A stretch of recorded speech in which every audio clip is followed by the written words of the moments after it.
When I found out what had happened, I felt angry, really angry. You know, why? Why my cat? Well, people are really scared and worried for the safety of their family pets. They often know people whose much-loved family cat has been taken and mutilated in this way, so people are really concerned. One of the owners of one of the first victims tweeted me when I first tweeted out, and I felt like I put myself in his shoes, and I thought it just must be horrible. It's something that I hope never has to happen to anyone.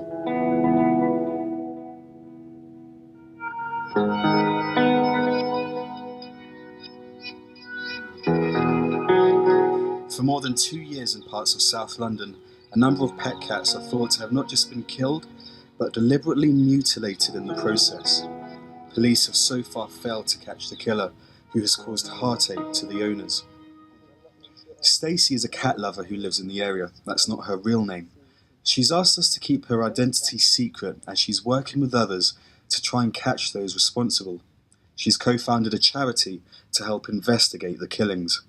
We initially discovered cats who had their heads and their tails removed.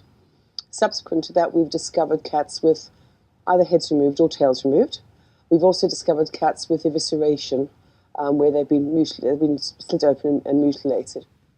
Wayne's cat was brutally killed. His wife found their pet's dead body. She just found her laying there. She didn't go near her, she didn't touch her. She didn't know what injury she had, but she just went off to get a towel to wrap her in. It was I found, when I picked her up, I realised her head was missing and her tail.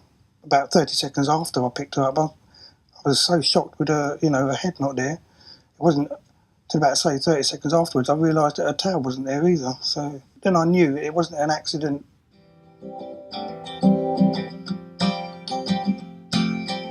A petition for the police to do more to catch the killer has received backing from 40,000 people online, including lots of famous faces. It was quite horrifying.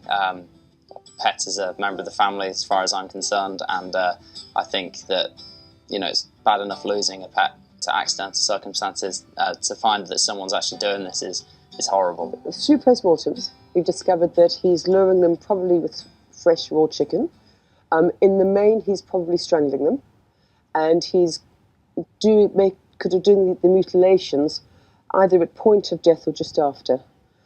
So he's not mutilating live cats, as far as we can tell. But some of them are so close to the point of death, we're not actually sure. They could be doing it just before the cats start to die. It's a horrible, horrible detail. A local MP for an area where many of these attacks are happening wants the police to do more. People are really worried. People, particularly who own cats, are keeping their animals inside. People are worried about what happens when their cat does go outside. And clearly the person behind this is a really sick, probably sadistic individual. So it's a real concern knowing this person is in the community. And what do you think of the Met's current effort? Well, look, I think they're clearly making a start, but as I said, I think we do need to see a task force particularly dedicated to trying to work out who's doing this. There's been a great community response in terms of putting out leaflets, getting the word out. Lots of volunteers, people offering to help, people offering to profile for us, do all sorts of things to try and catch this person. On Thursday morning, I let Leo out, as I would normally, and he never came back. Amber says she feels devastated by the loss of her son Liam's beloved cat, Leo. He was found dead and mutilated a few streets away.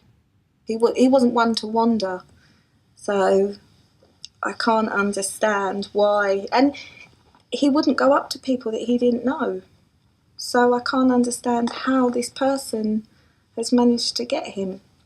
My mum told me that there's this man going cat's tails off.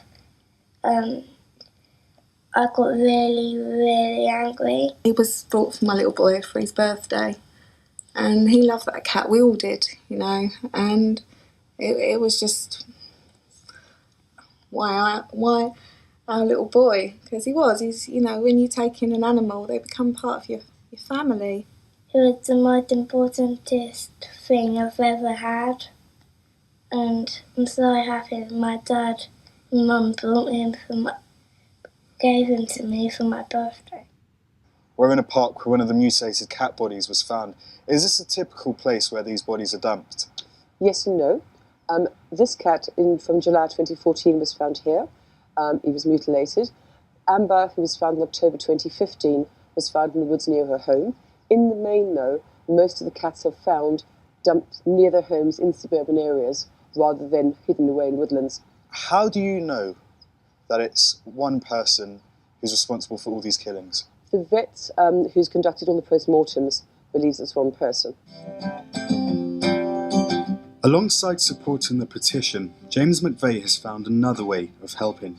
So what we're trying to do in the Vamps is we're trying to raise as much awareness as we can possibly to try and catch the killer. It's really upsetting for families, so as an incentive we've tried to kind of offer tour tickets to anyone or a group of people that can try and help us find the cat killer. And now we have the ashes of her remains. We have the ashes. Yes, we've got the ashes. She normally sits in her favourite place in the house, which is on the cupboard in the kitchen.